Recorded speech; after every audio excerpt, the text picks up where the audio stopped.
I'm a lawyer for this family, the Degas und Taxis family.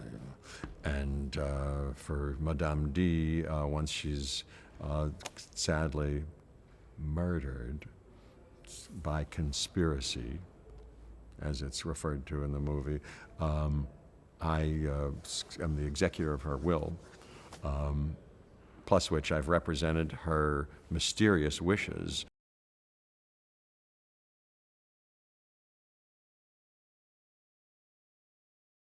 Beautifully designed by Adam Stockhausen, and with Wes Anderson, as you know, he's a master visualist and artiste in many ways, and so they created this remarkable, and all the remarkable sets, including this thing. When you see it, you're just seeing the vestige of it now, but it is something else. I mean, I started to ask around. There's many things, but this, for instance, these rugs they made. You know, you can see these rugs a little bit. They got prints. Adam Stockhausen and Wes, I think, from what I gather, they looked at different kind of prints of existing rugs from the period and other kind of patterns and said, "Oh, I'll take that." And then they reel these off, and then they can make these things like this. I guess they always have. I don't know much about that, but I'm thrilled by it. And then they laid them out. It's just beautiful.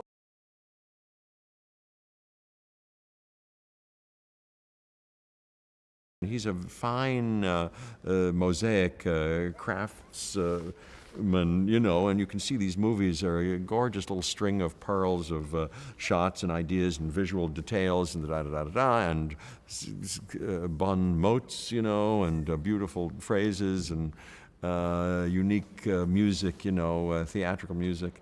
But one can imagine. So he's a fine tailor who does this fine stitching, but at the same time, he's also reminds me of Robert Altman or other people who work in a very loose way too. At the same time, if you can imagine, there's terrific freedom in him. You know, besides being very meticulous and specific, he's terrifically free and inclusive and open to the moment and a kind of improvisational, gee, let's try this kind of thing. It's very unusual and very delightful to work with him.